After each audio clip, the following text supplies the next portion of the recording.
llegue al nivel de lavado de cerebro, ¿no?, que sucede en Cuba. Imagínense que vivir en una isla siempre conlleva algo, ¿no? Isla, aislamiento, te rodea mar. Yo nací en el 68 y cuando comencé a ir a la escuela yo tenía que decir seremos como el Che, y no tenía idea bien cómo era el Che, y ahora me doy cuenta que mejor que no hubiera sido como él.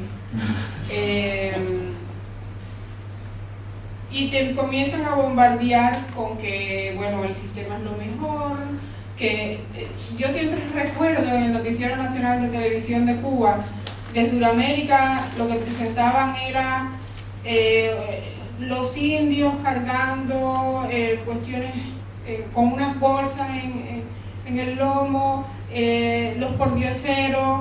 Yo nunca vi una imagen de un edificio moderno. Cuando llegué a Caracas me quedé sorprendida de lo que hicieron en la llamada época de Venezuela Saudita. Los edificios que hay en la parte del este, no me imaginaba Latinoamérica así, porque lo que presentaban eran los barrios, eso de las montañas, eso era Latinoamérica para un joven cubano. Tiene dos principales periódicos: el Granma, órgano oficial del Partido Comunista de Cuba; el Juventud Rebelde, órgano oficial de la Juventud Comunista de Cuba. Dos canales de televisión, donde uno es prácticamente para discursos, mesas redondas y cuestiones así. Ahora con el internet, un internet controlado para aquellos que puedan pagar, ir a un hotel a verlo, porque además, ¿cuánto cuesta una conexión en internet en un hotel de Cuba cuando un salario puede ser 10, 15, 20 dólares al mes y te lo cobran, ¿cuánto? Una hora, como 7 dólares, 6 dólares?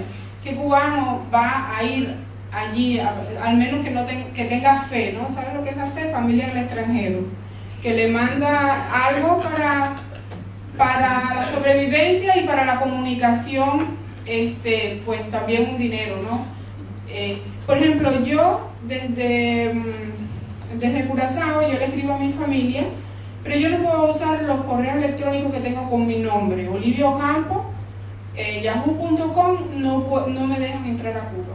Yo uso otro correo, Florecita Linda, una cuestión así, que se ve bien bonita, para poder comunicarme con mi familia. Y de todas formas, cada cierto tiempo lo cambio, y por otra vía, cuando alguien va directamente, le mando, bueno, voy a cambiarlo por esto, ya lo cambié por este otro, porque me lo empiezan a bloquear.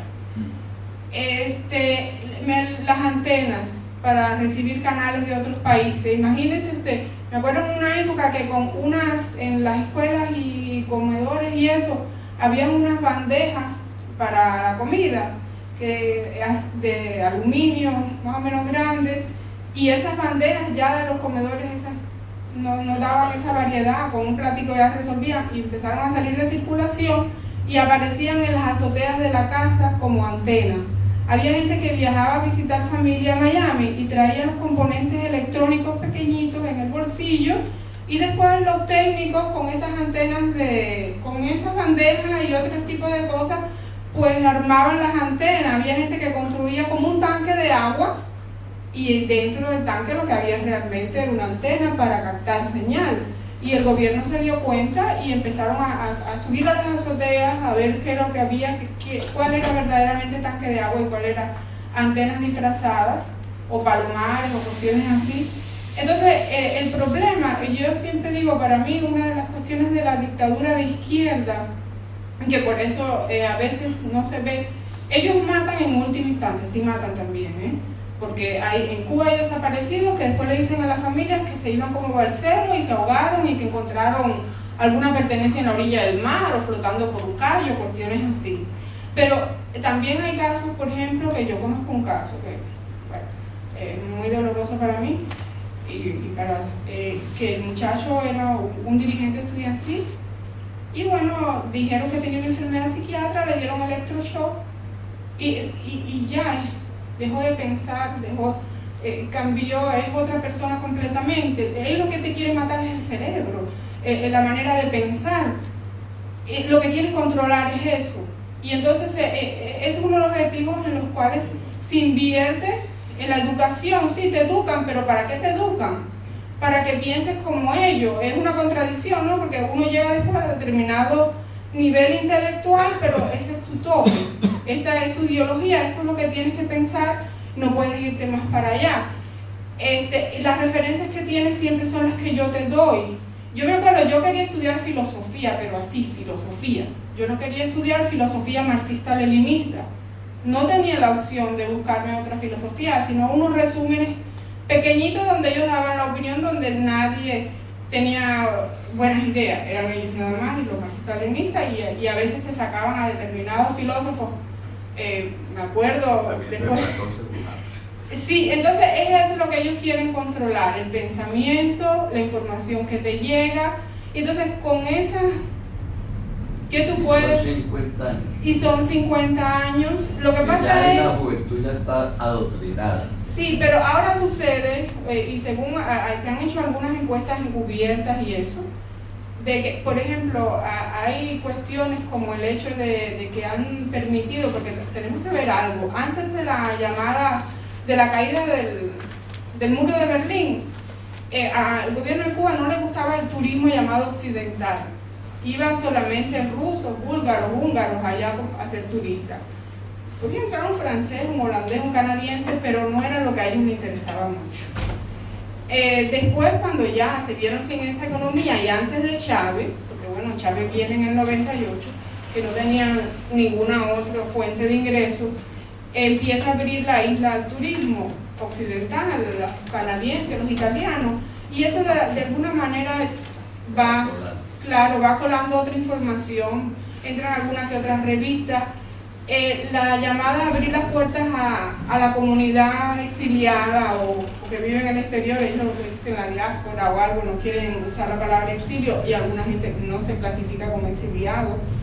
Y entonces eso también te va trayendo otras referencias, ¿no? Cuando la gente se iba de Cuba le gritaban gusanos, ahora dicen, oye, los gusanos se volvieron mariposas, ¿no? Porque ahora son bienvenidos, y no todos, por supuesto. Aquellos que se callan, porque aunque uno viva lejos, aunque uno no vive en Cuba, sigue habiendo mecanismos de control contra esos cubanos que viven fuera, porque ahora mismo a mí no me dejan entrar. ¿Por qué? Porque he participado en esto, porque he denunciado determinados hechos, y conozco otros cubanos que, bueno, se callan, y hay unos cubanos que eran disidentes en Cuba y que estaban presos en las Antillas holandesas, y el gobierno de las Antillas holandesas los quería deportar, y cuando yo fui buscando cartas para evitar esa deportación, buscando firmas, algunos me decían, pero es que si mi nombre aparece en esa carta, después no me va a dejar entrar a Cuba, yo tengo ahí mi mamá que tiene 80 años, no la puedo dejar de ver, o yo tengo esto, o sea, siempre hay esos mecanismos de control aunque uno esté afuera, y revisan en los aeropuertos qué información entra a la gente también, a veces se cuela otra cosa. Yo me acuerdo, si yo mando una película determinada que he mandado, la grabo en un CD y después pongo cumpleaños de fulanita. Y es una película que hizo Pedro Corso sobre... No revelen la estrategia. Sí, no, pero bueno, hay cuestiones así, entonces con todos esos mecanismos de control es difícil. Pero bueno, también está surgiendo una generación que no se siente comprometida y que el discurso ese, ¿por qué antes del 59? ¿Y por qué ahora? O sea, antes del 59, ¿cuántos años pasaron? ¿Cuánto ha rodado el mundo? Y bueno, y que desgraciadamente todavía la mayoría lo que piensan es cómo irse, no cómo resolver el problema interno por toda la situación. Pero bueno, para que tengan una idea, porque... Sí. Bueno, muchas gracias. Bueno, les agradezco por... Sí, adelante. Sí, después Carlos. Bueno, les agradezco por haber invitado a participar para moderar este panel. Los felicito a Ricardo y a Aníbal por las excelentes exposiciones, especialmente a ustedes por el nivel de participación. Yo pensaba tanto tiempo a no sé, ahora entiendo lo interesante que fue el intercambio entre todos, y la verdad que fue muy fructífero, y le paso a Joel para que haga las conclusiones finales. Y muchas gracias por un placer haber estado acá.